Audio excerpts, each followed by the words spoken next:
নবীজি বলেন এই চারটি বাক্য হলো সুবহানাল্লাহ, আলহামদুলিল্লাহ, ওয়া লা ইলাহা ইল্লাল্লাহ, আল্লাহু আকবার। এই চারটি বাক্য আল্লাহ পছন্দ করেন। প্রতিটি বাক্য আপনি যতবার পড়বেন ততবার জান্নাতে আপনার জন্য গাছ বরাদ্দ হয়ে যাবে। এক একটা গাছের দূরত্ব এবং বরত্ব কি পরিমাণ বিস্তীর্ণ হয়। কোন রিওয়ায়াতে আছে 100 বছর পর্যন্ত যদি ঘোড়া দৌড়াইতে থাকে, আর কোন রিওয়ায়াতে আছে 500 বছর লাগবে এক একটা গাছের ছায়া অতিক্রম করার জন্য।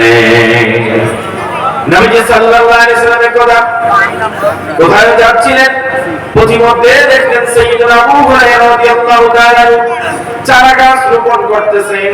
নবীজি বললেন, আবু হুরায়রা তুমি কি করো? হযরত আবু হুরায়রা বললেন, ইয়া রাসূলুল্লাহ আমার জন্য একটা গাছ লাগাইতেছি।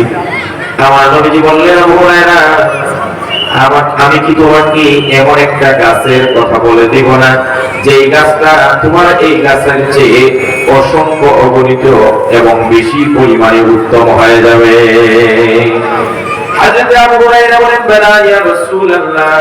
নবীজি বলেন, ও আবু হুরায়রা তুমি সুবহানাল্লাহ, আলহামদুলিল্লাহ, আল্লাহু আকবার, লা ইলাহা ইল্লাল্লাহ এই চারটি বাক্য যতবার বলবে ততবার দুনিয়াতে নয় জান্নাতে তোমার জন্য গাছের ব্যবস্থা হয়ে যাবে। জান্নাতে আমরা একটা গাছ পাবো, কিছুই না। জান্নাতে শুধু একটা গাছ পাবো। আমার তো মনে হয় আল্লাহ পাক যদি আমাকে একটা গাছ জান্নাতে বরাদ্দ করেন, তার মানে আর কিছু পাই আর না পাই এটা নিশ্চিত আমি জান্নাতি। কথা বলে ঠিক কিনা? কথা বলেন আমি কি? তাহলে একটা গাছ জান্নাতে লাগুক এটা আমরা চাই কি? কথা বলে না চাই? আমাদের চাওয়ার ভক্তিতে বোঝা যায়। আমরা যেভাবে বলছি না গাছ দিয়ে কি হবে, গাছ দিয়ে কি হবে? আরে ভাই গাছ নয়, আপনি জান্নাতি। আপনি জান্নাতে না থাকলে না গেলে আপনার জন্য জান্নাতে গাছের বরাদ্দ হবে? সাহাবায়ে কেরামের প্রতি খেয়াল করেন, জান্নাতের একটা গাছের জন্য কি পরিমাণ বিসর্জন দিয়েছেন। নবী করিম সাল্লাল্লাহু আলাইহি ওয়াসাল্লামের যুগে আল্লাহর নবীর দরবারে একটা এতিম ছেলে দৌড়ায় আসছেন। নবীজি বললেন, কি ব্যাপার, তোমার কি হয়েছে বলো। ছেলেটি বললেন, ইয়া রাসূলুল্লাহ, ইয়া হাবিবাল্লাহ, আমার বাবা নাই, আমি ছোট্ট মানুষ। আমার বাড়ির সীমানায় যতগুলো খেজুর গাছ আছে, এই গাছগুলোর থেকে যখন খেজুর ঝরে পড়ে তখন আমি আমার খেজুরগুলো আমি সবগুলো গুছিয়ে রাখতে পারি না। আমার গাছের খেজুরগুলো সীমানা পার হয়ে প্রতিবেশী সীমানায় চলে যায়। আমি যেহেতু এতিম, আমার বাবা নাই, যেই কারণে আমি আমার সবগুলো খেজুর নিজের আয়ত্তে রাখতে পারি না। নবীজি বললেন, এবার তাহলে তুমি কি করতে চাও? ছেলেটি বললেন, ইয়া রাসূলুল্লাহ, ইয়া হাবিবাল্লাহ, আমি আমার বাড়ির সীমানায় একটা বাউন্ডারি দিয়ে দিব, যাতে করে আমার সীমানার ভিতরে যতগুলো গাছ আছে প্রত্যেকটা গাছের ফল আমি আমার আয়ত্তে, আমার নিয়ন্ত্রণে রাখতে পারি। আমার যেন কারোর সঙ্গে ঝগড়া না করতে হয়, কারণ ঝগড়া করার শক্তি সামর্থ্য আমার নাই, আমার বাবা নাই, আমি এতিম মানুষ। নবীজি বললেন, তো বেটার তো ভালো, তুমি তোমার সীমানা দিয়ে দাও, অসুবিধা কোথায়? এবার ছেলেটি কান্না জড়িত কণ্ঠে বললেন, ইয়া রাসূলুল্লাহ, ইয়া হাবিবাল্লাহ, নবীজি আমি আমার সীমানাতে দেব।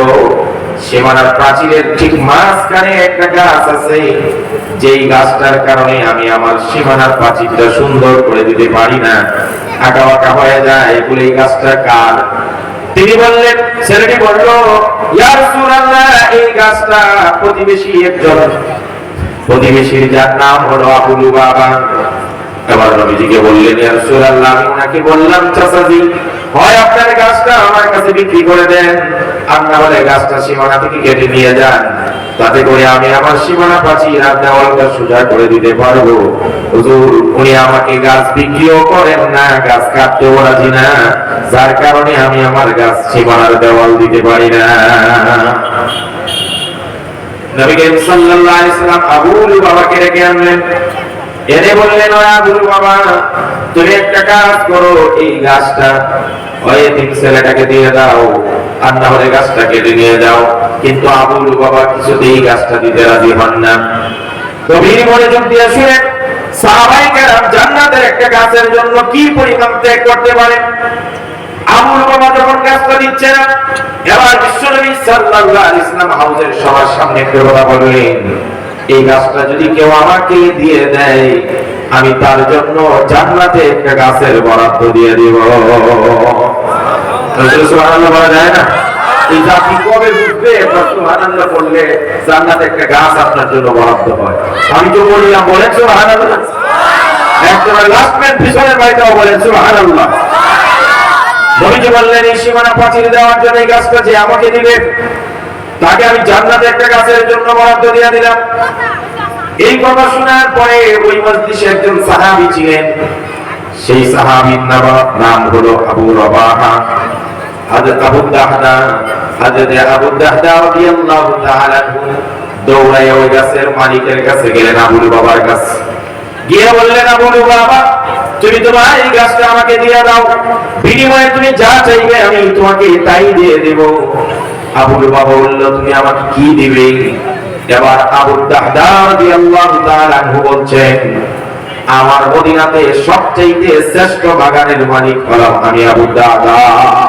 সুবহানাল্লাহ বলেন।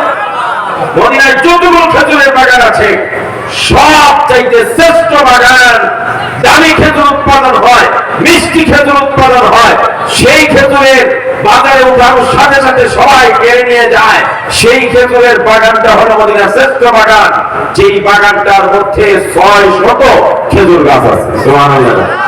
600 খেজুর গাছ, এই 600 খেজুর গাছ সম্মিলিত একটা বাগান। এটার উদাহরণ আমি কি দিব?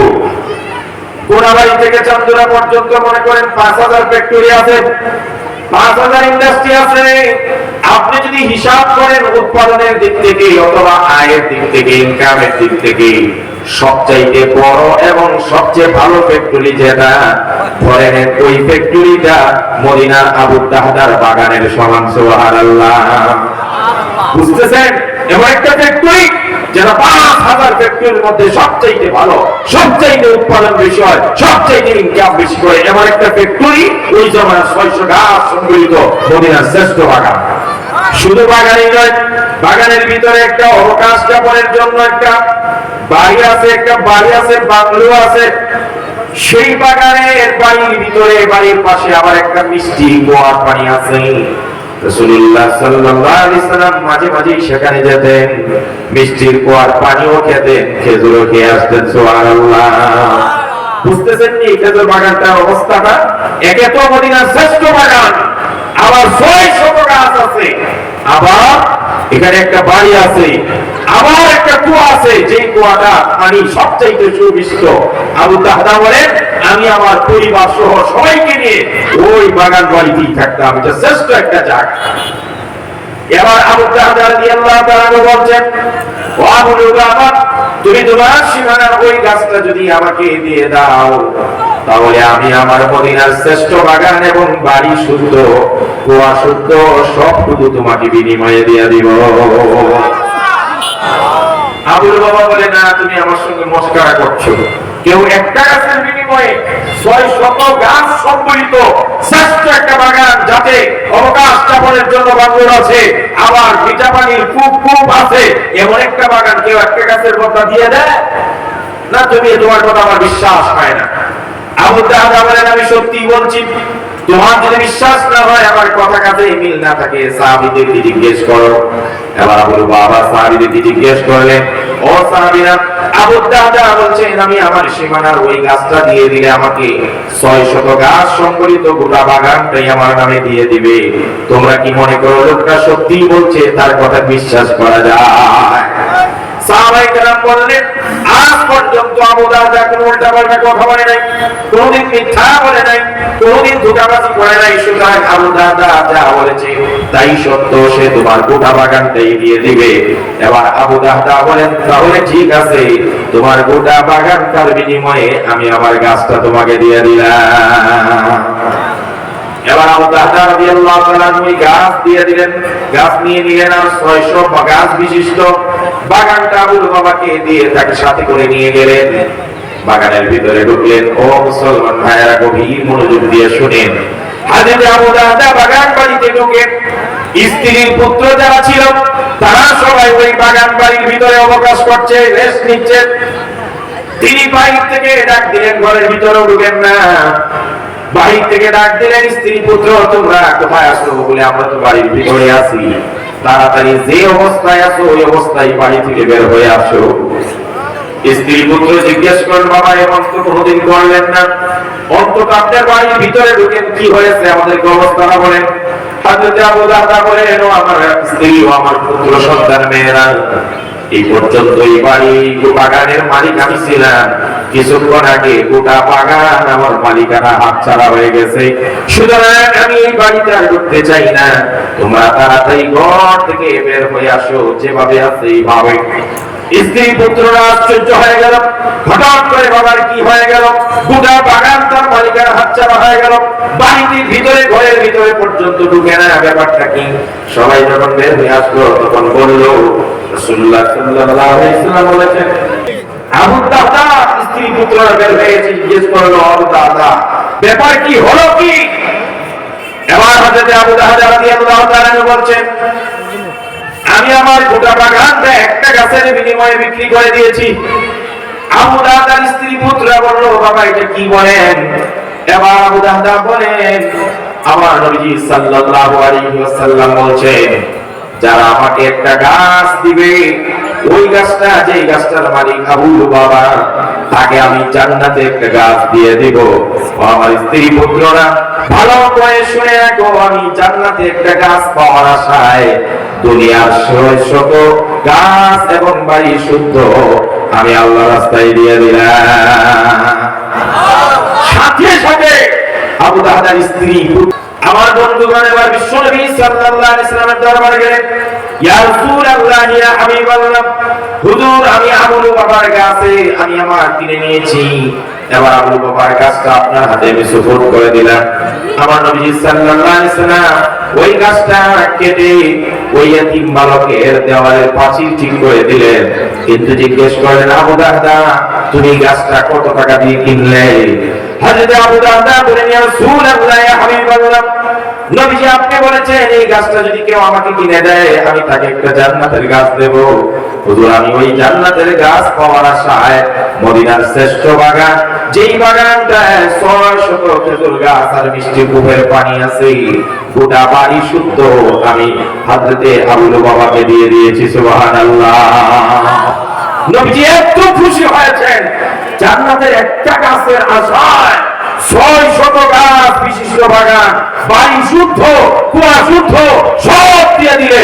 কামিন ইসকি রাবাহি লিআবিদ দাহদা, যাও আবু দাহদা, আমি আগে বলছিলাম একটা গাছ দিব, তুমি এর বিনিময়ে 600 গাছ দিয়ে দিয়েছো। আমি ঘোষণা করলাম জান্নাতে এমন হাজার নয় লক্ষ লক্ষ গাছ তোমার জন্য বরাদ্দ করা হবে। মুসলমান সাহাবায়ে কেরাম জান্নাতের একটা গাছের আশায় 600 গাছ বিসর্জন দিছে, আর আমরা জান্নাতে একটা গাছ পাবো, জবানটা খুলে সুবহানাল্লাহ বলতে আছে। শুনি হিসাবটা, এবারও যারা আসতে বলবেন দেখি সুবহানাল্লাহর আওয়াজটা কত দূর যায়।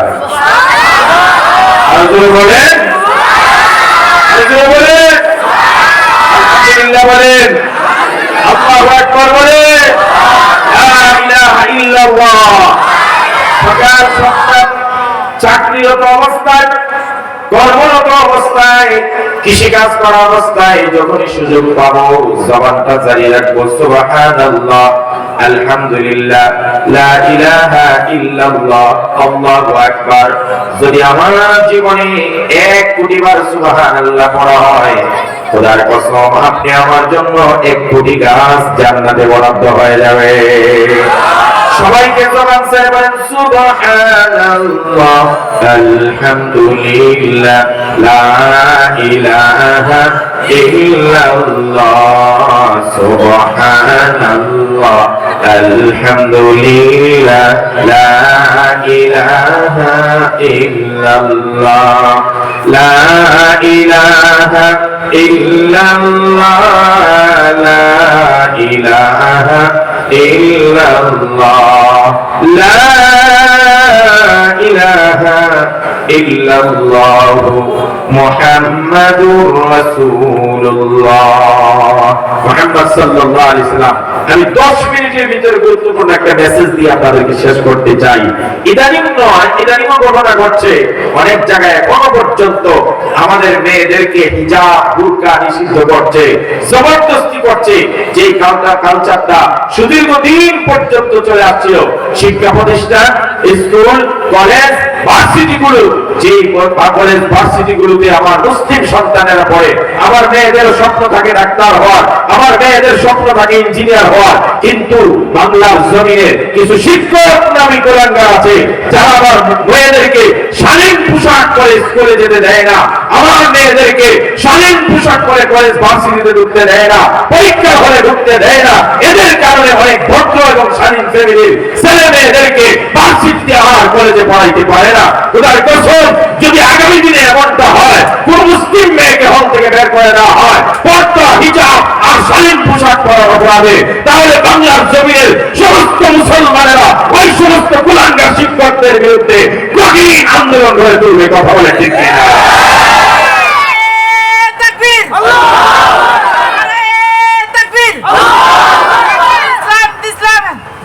আমার ভাইয়েরা, পর্দা কারা করবে? আমার মাদের অনেক সময় প্রশ্ন থাকে, হুজুর পর্দা কার উপরে ফরজ? আমি বলবো, বাংলাদেশের পর্দা কারো উপরে ফরজ না, অনলি 3 শ্রেণীর মানুষের জন্য, 3 শ্রেণীর মহিলাদের জন্য পর্দা ফরজ। আমি আজকে রতনপুর এলাকাবাসী, শফিপুর এলাকাবাসীকে জানতে চাই, আপনারা যদি এই 3 ক্যাটাগরি আপনার মহিলারা পড়ে তাহলে আপনারা পর্দা করেন, আর যদি 3 ক্যাটাগরিতে না পড়ে তাহলে আপত্তি নেই, আপনি পর্দা করবেন না। আজকে জানতে চাই এই 3 ক্যাটাগরি কি। আল্লাহ নবী সাল্লাল্লাহু আলাইহি সাল্লামকে আল্লাহ পাক জানিয়ে দিলেন, ইয়া আইয়ুহান নাবিয়্যু কুল লিআজওয়াজিকা ওয়া বানাতিকা ওয়া নিসাইল মুমিনিন।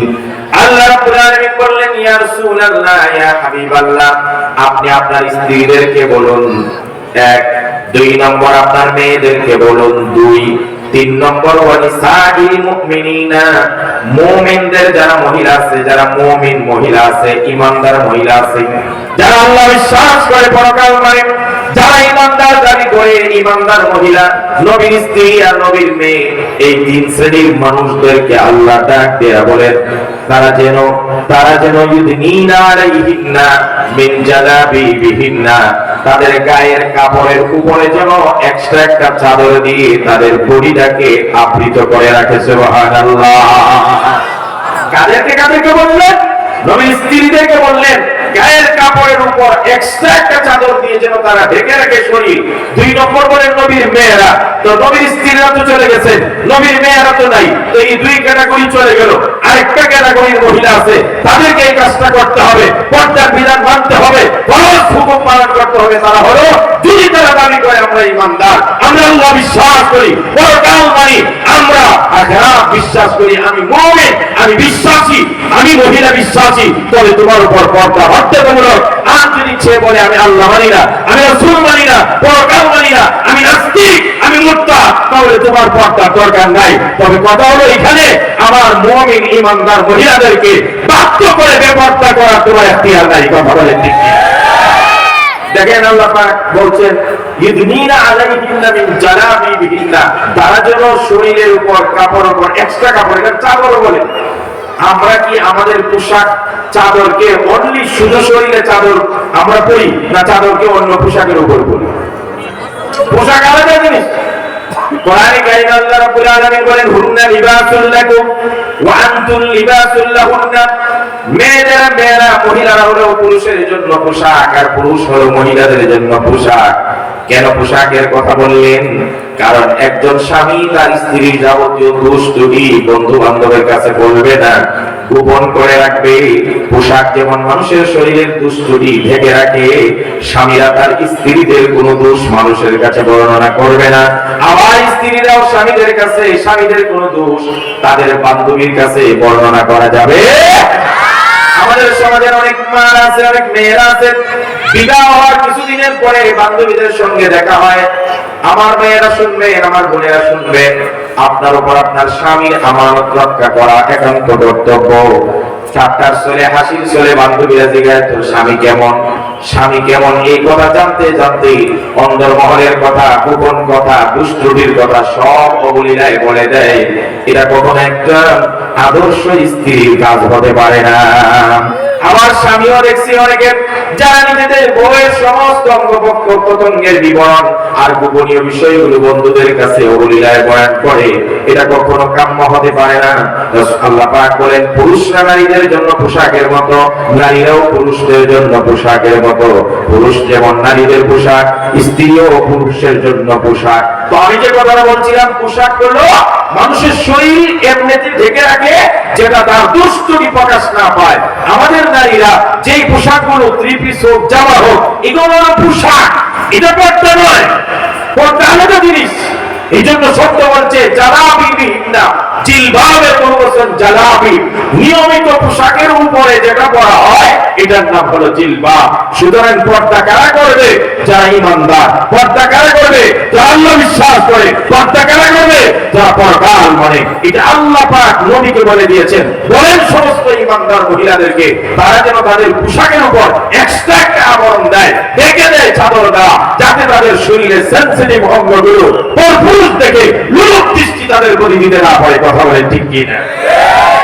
ভাইয়া, আজকে এই ফাতেমাতুজ জাহরা মহিলা মাদ্রাসা, এই ফাতেমা রাদিয়াল্লাহু তাআলা নামে নামকরণ কিন্তু জানেন, সাইয়্যিদাতুন নিসা হযরত ফাতেমা বলতেন, আলী রাদিয়াল্লাহু তাআলা কে রেখে বলতেন, ওরে আলী আমার স্বামী, আমি যেদিন ইন্তেকাল হয়ে যাব, দুনিয়া থেকে বিদায় হয়ে যাব, খুব বেশি মানুষকে আমার মৃত্যুর খবর জানাজানি করাবেন না। ও আলী, আমার মৃত্যুর খবর আপনি বেশি মানুষকে জানাবেন না। ও আলী, আর আমাকে দিনের বেলা দাফন করবেন না, রাতের বেলায় দাফন করে দিবেন। হযরত আলী বলেন, ও ফাতেমা, এটা কেন রাতের বেলা দাফন করে দেব? হযরত ফাতেমা নবীর স্ত্রী বলেন, ও আমার স্বামী, আমি যখন ইন্তেকাল হয়ে যাব, আমাকে যখন মানুষগুলো লাশ বহন করে নিয়ে যাবে আর কবরে রাখবেন, তখন কাপড়ের উপর দিয়েও যেন আমার আন্দাজ না করতে পারে নবীর মেয়ে ফাতেমা এতটুকু লম্বা ছিল, এতটুকু মোটা ছিল, এটা যেন অনুমান না করতে পারে।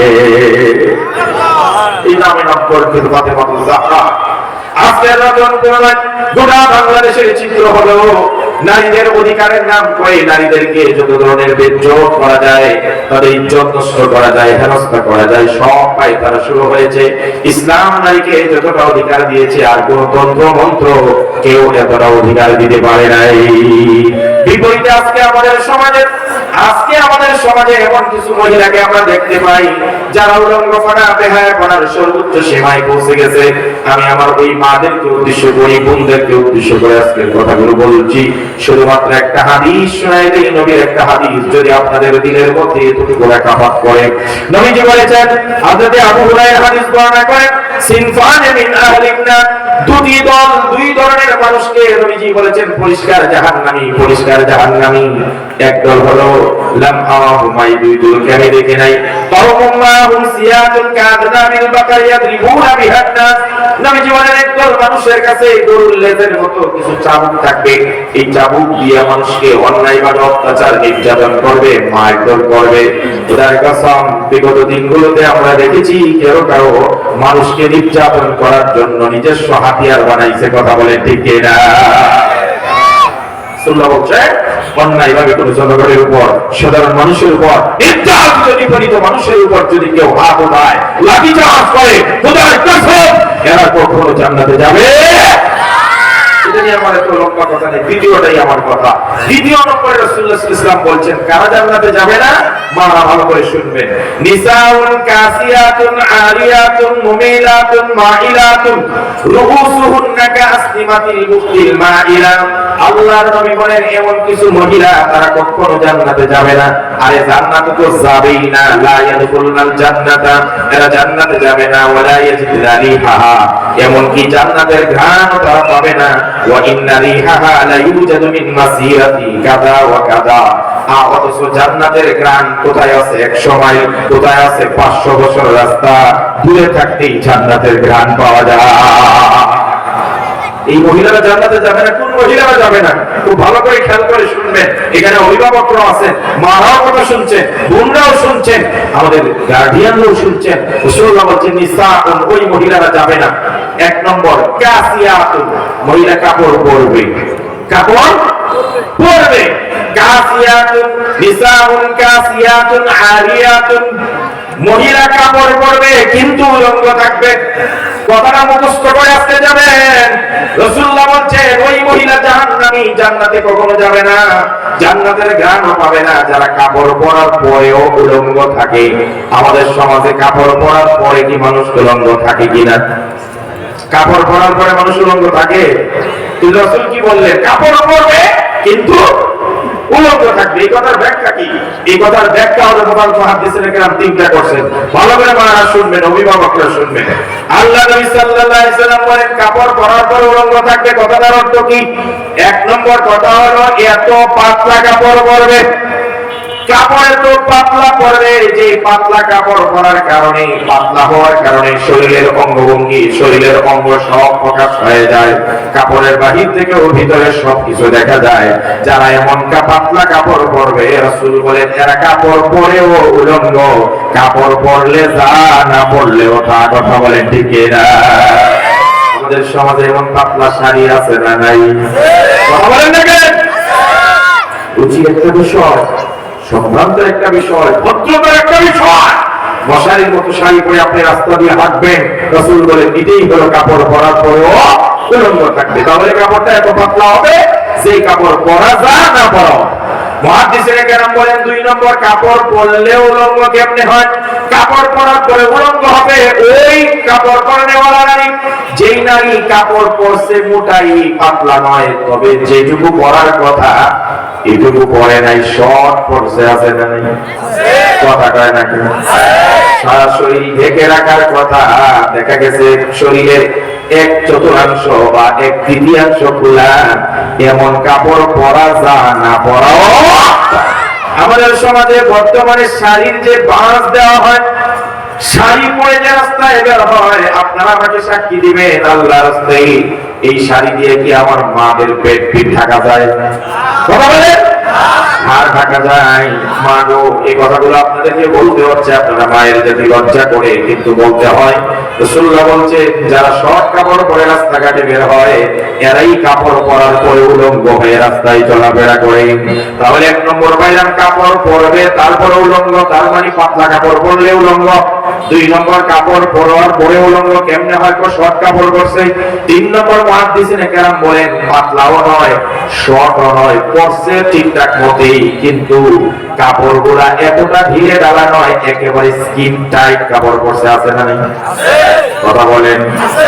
আল্লাহর রাস্তে যারা বুরকা পরেন, যারা বুরকা পরেন আমার মুসলিম ভাইয়েরা, আল্লাহর রাস্তে যদি আপনার বুরকা পছন্দ না হয়, আল্লাহ বিধানকে লঙ্ঘন করতে বলে চায়, আপনি যদি ব্যাপারটা চলতে বলে চায়, আমাদের আপত্তি নাই, চলে হিসাব আল্লাহর কাছে আপনি দিবেন।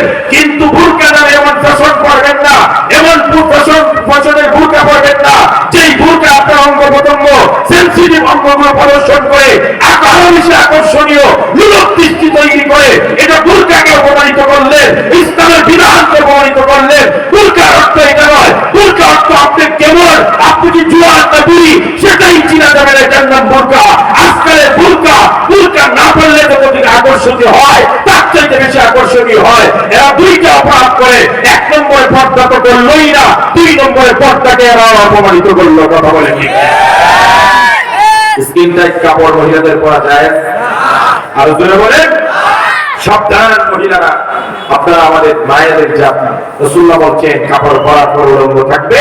তিন নম্বর হলো পরছে ঠিকঠাক মতোই, কিন্তু সবগুলা স্কিন টাইট, যে কারণে এই কাপড় পরা আর না পরা সমান। এই এক নম্বর মহিলা যারা উলঙ্গ অবস্থায় রাস্তায় চলাফেরা করে। এক, নবী সাল্লাল্লাহু আলাইহি ওয়াসাল্লাম বলেন মুমিলাতুন মাইলাতুন, এই মহিলা আবার অপরকে নিজের দিকে আকৃষ্ট করবে, নিজেও আকৃষ্ট হবে। কথা বলেন, আছে না নাই? আজকাল মহিলারা নিজেরাই বলে আমি ওই ছেলের প্রতি ক্রাশ। রাসূলুল্লাহ ভাষা বলে গেছে 1400 বছর। মুমিলাতুন মাইলাতুন, মুমিলাতুন অর্থ হলো সে তার দিকে অন্যকে আকৃষ্ট করবে, আবার সে অন্যের দিকে আকৃষ্ট হবে, মানে সে অন্যের ক্রাশ হবে, সে অন্যের প্রতি ক্রাশ খাইবে।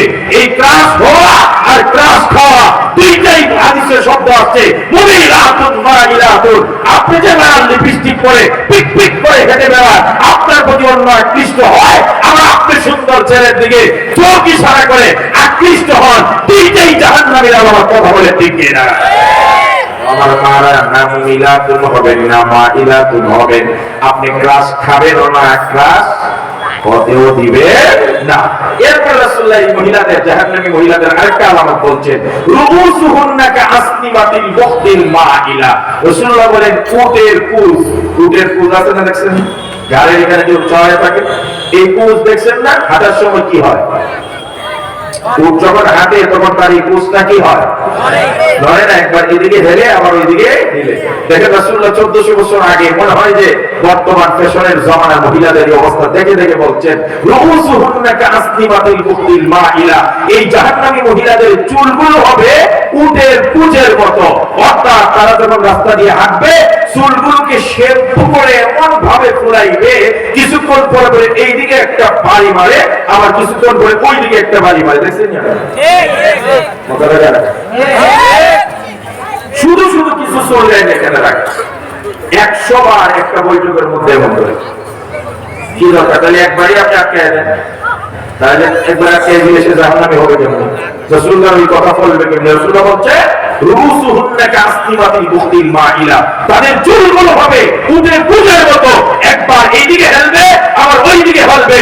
আল্লাহর নবী বলেন, লা ইয়াদখুলুনাল জান্নাতা, এই জাহান্নামী মহিলারা কোনদিন জান্নাতে যাবে না। ওয়ালা ইয়াজিদনা রিহাহা, জান্নাতের ঘ্রাণও পাবে না। যেই মহিলারা পাতলা কাপড় পরে, যেই মহিলারা শর্ট কাপড় পরে, যেই মহিলারা স্কিন টাইট কাপড় পরে, যেই মহিলারা অন্যের প্রতি ক্রাশ খায়, যেই মহিলারা নিজের প্রতি অন্যকে ক্রাশ খাওয়ায়, যেই মহিলাদের চুল খোলা রাখা অবস্থায় উটের কুজের মতো ফুরিয়ে রাস্তা দিয়ে হাঁটবে, খোলার কসম এরা জান্নাতে যাবে দূরের কথা, জান্নাতের ঘ্রাণও পাবে না। কথা বলেন ঠিক? আমাদের পুরুষদের করণীয় এটা রাসূলুল্লাহ বলছেন। রাসূলুল্লাহ বলছেন তিন শ্রেণীর মানুষ কিয়ামতের দিন আল্লাহ তাদের সাথে কথা বলবে না, তাদেরকে পবিত্র করবে না, তাদেরকে জান্নাত দিবে না। এই তিন শ্রেণীর এক শ্রেণী হলো আদ-দায়ুস। দায়ুস জান্নাতে যাবে না। দায়ুস কারা? যেই দায়ুস বলা হয় ওই পুরুষগুলোকে, যেই পুরুষের অধীনস্থ মহিলাদেরকে পর্দায় রাখতে ব্যর্থ হয়েছে। আজকে যারা বাবা আছেন, আমি পায়ে হাত দিয়ে বলি, আপনার মেয়ের জন্য আপনি জাহান্নামী হবেন না। আজকে যারা ভাই আছেন, আপনার পায়ে হাত দিয়ে বলি, আপনার বোনকে যদি পর্দায় রাখতে ব্যর্থ হন, আপনি জাহান্নামী হবেন।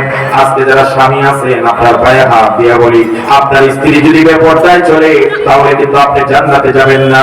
আজকে যারা সন্তান আছে, তোমার মা যদি তোমার নিয়ন্ত্রণে থাকে, অধীনে থাকে, তোমার মাকে বেপর্দায় চলতে দিও না। যেই পুরুষ তার মেয়েকে, যেই পুরুষ তার বোনকে, যেই পুরুষ তার স্ত্রীকে, যেই পুরুষ তার মাকে, এই চার শ্রেণীর মহিলাকে পর্দায় রাখতে ব্যর্থ হয়, এরা হলো দায়ুস। আর রাসূল বলেন দায়ুস কোনদিন জান্নাতে যাবে না। সুপ্রিয় ভাইরা, আমার কথা শেষ। আজকে এই ফাতেমাতুজ জাহরার নামটা দেখে আমার ভালো লাগছে। হযরতে ফাতেমার জীবনী, হযরতে ফাতেমাকে মডেল ধরে, আদর্শ ধরে আজকে এই মাদ্রাসায় যদি আমার সন্তানগুলোকে, বেশি না আলেম আলেমা হাফেজ হাফেজা সবাই হয় না, ন্যূনতম পক্ষে 3টা বছর নুরানি যদি সন্তানকে পড়ান, তাহলে সে বুঝে যাবে আমি আল্লাহর বিধান মানার জন্য যেটুকু জানা দরকার অন্তত ওইটুকু আমি জানতেছি।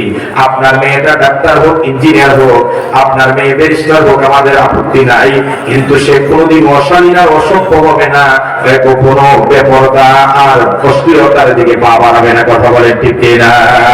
আপনি যদি হাজিগাজি হন, আপনি যতই নামাজি হন, খোদার কসম আপনার মেয়ে যদি পর্দা না থাকে, আপনার বউ যদি বেপর্দা চলে, আপনার বোন যদি বেপর্দা চলে, আর যদি তারা আপনার অধীনে হয়, আপনি হাজিগাজি হলেও জান্নাতে যাবেন না। পরিষ্কার কথা, আপনি দায়ুস হয়ে যাবেন।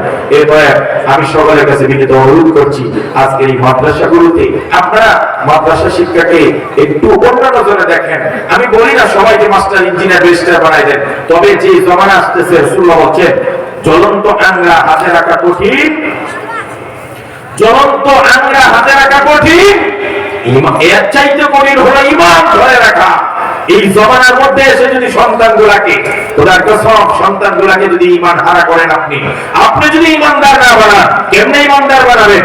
আপনার সন্তানকে ঈমানদার বানানোর আপনার প্রচেষ্টা হলো কমপক্ষে 3টা বছর ছোটবেলায় তাকে মাদ্রাসায় পড়াবে। এটা আমার বিনীত অনুরোধ। নুরানি 3টা বছর করলে সে কোরআনটা শিখবে, নামাজটা শিখবে, ধর্মের নিত্য প্রয়োজনীয় এবং আবশ্যকীয় কিছু বিধান সে জেনে বের হবে, আল্লাহর পরিচয়টা লালন করবে, রাসূলুল্লাহর আদর্শগুলো সে চিনবে, সাহাবায়ে কেরামের সোনার ইতিহাস পড়ে তারপরে যদি সে ডাক্তার হয়, ব্যারিস্টার হয়, ইঞ্জিনিয়ার হয়, খোদার কসম সে কোনোদিন নাস্তিক হবে না। কথা বলে ঠিক?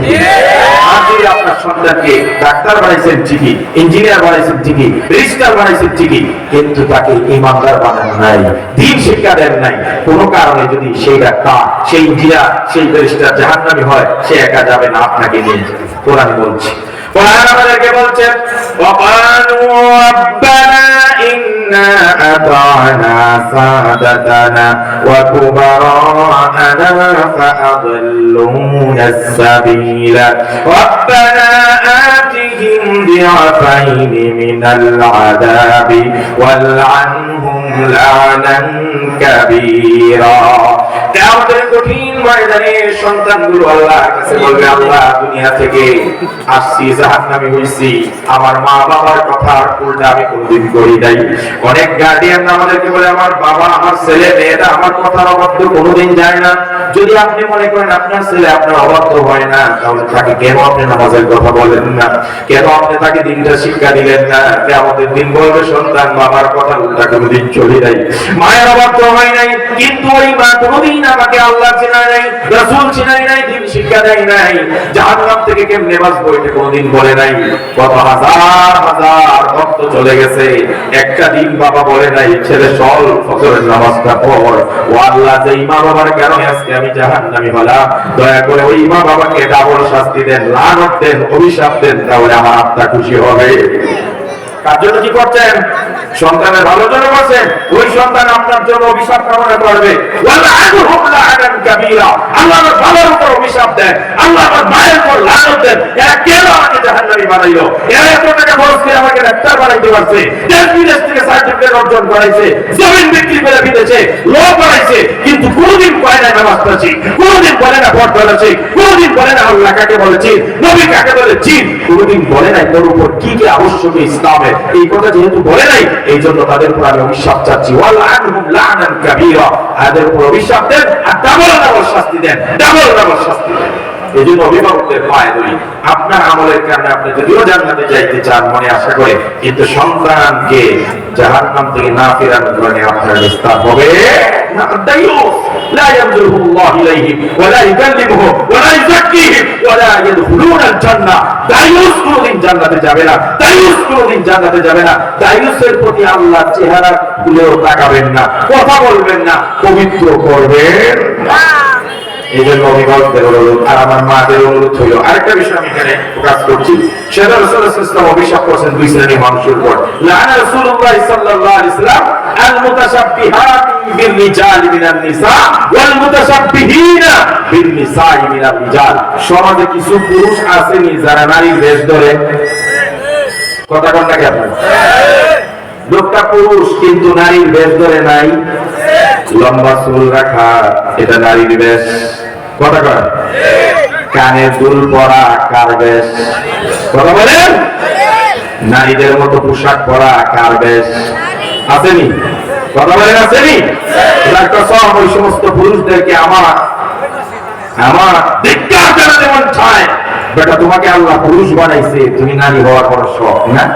তুমি নারীর মতো কানে দুল পরো, নারীর মতো কানে দুল পরে এটাকে ফ্যাশন মনে করো না। তুমি এটা ফ্যাশন করছো না, লম্বা চুল রেখে ফ্যাশন করছো না, রেনবো রঙের কালার দিয়ে তুমি ফ্যাশন করছো না নারী, বরং তুমি নারীর সাদৃশ্য গ্রহণ করার কারণে রাসূলুল্লাহ সাল্লাল্লাহু আলাইহি ওয়াসাল্লাম বলেন, লাআনা রাসূলুল্লাহ সাল্লাল্লাহু আলাইহি ওয়াসাল্লাম আল মুতাশাব্বিহিনা বিন নিসাই মিনার রিজাল। যেই পুরুষগুলো নারীদের সাদৃশ্য গ্রহণ করবে, নারীর মতো চলাফেরা করবে, নারীর মতো কানে দুল পরবে, এদের উপর রাসূলুল্লাহ লানত দিয়েছে, তুই অভিশপ্ত, তুই অভিশপ্ত, তুই অভিশপ্ত। খোদার কসম, আল্লাহ রাসূল যদি কাউকে অভিশাপ দেয়, এ দুনিয়া তো ক্ষতিগ্রস্ত, পরকালে চরম বেজ্জত হবে। কথা বলেন ঠিক? এই যুবকরা, পশ্চিমা সংস্কৃতি অবলম্বনে, হিন্দুয়ানি সংস্কৃতি অবলম্বনে তুমি নারীর সাদৃশ্য গ্রহণ করো না, কানে দুল পড়ো না, এটা তোমার সাজে না। আবার মহিলারাও আসেনি, পুরুষ হইতো চায় কথা টাকা আলোচনা কর। মহিলারা কোন কামিজ সালোয়ার পড়তে মনে এবং প্যান্ট শার্ট পড়তে তারা বড় ভালো লাগে, এটা বলে স্বাধীনতা। এটা কি? এটার নাম স্বাধীনতা। আর অতিরিক্ত স্বাধীনতা মানে এটা স্বৈরতন্ত্র। কথা ঠিক কি? এক্সেস স্বাধীনতা মানে কি? স্বৈরতন্ত্র। প্রত্যেকটা জিনিসের লিমিট আছে না? কথা বলেন আছে না?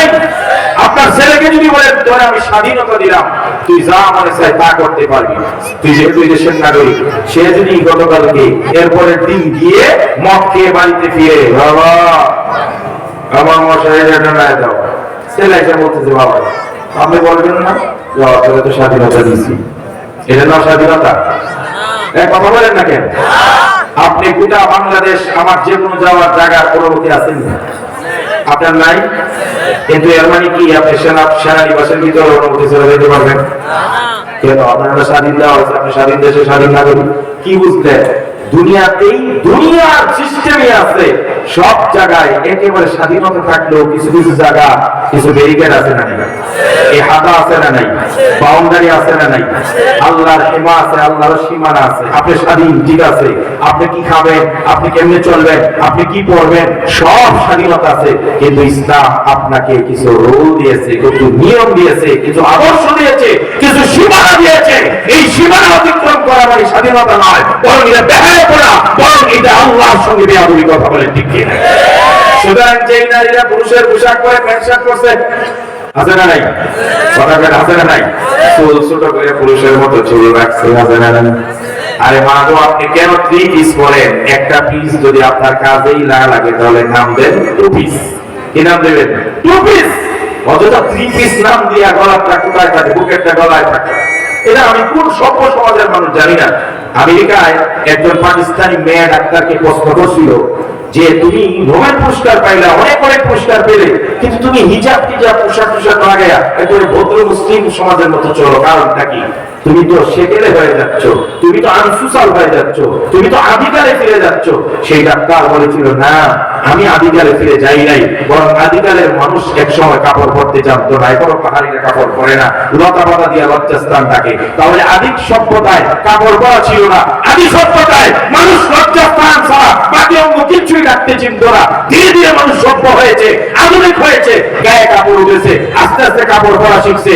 যত বেশি কাপড় পরবে তত সভ্যতার দিকে ফিরে যাবে, আধুনিকতার দিকে ফিরে যাবে। আজকের বর্তমান বাংলাদেশে আধুনিকতার নামে শরীর থেকে আস্তে আস্তে কাপড় কমাইতেছে, মানে এরা আবার আপনাকে অসভ্য জাতিতে নিয়ে যেতে চায়, আদিকালে নিয়ে যেতে চায়, আনসুসাল আর অসামাজিক বানাইতে চায়। খোদার কসম, বাংলার জমিনে উলামায়ে কেরাম থাকতে, ধর্মপ্রাণ মুসলমান থাকতে এই দেশকে অসভ্য দেশে বানাইতে কাউকে দেওয়া হবে না। কথা বলে ঠিক না? আল্লাহ রাব্বুল আলামিন আমাদের এই সমস্ত মাদ্রাসা মার্কাজগুলোকে দ্বীনের জন্য কবুল করুন। পুরো এলাকা সভ্য সমাজ বিনির্মাণে ভূমিকা রাখার তৌফিক দান করুন। বাচ্চা সন্তানগুলোকে দ্বীন ইসলামের কান্ডারি বানায় রাখ। ওয়া আখিরু দাওয়ানা আলহামদুলিল্লাহি রাব্বিল আলামিন। ওয়াসসালামু আলাইকুম ওয়া রাহমাতুল্লাহি ওয়া বারাকাতুহু।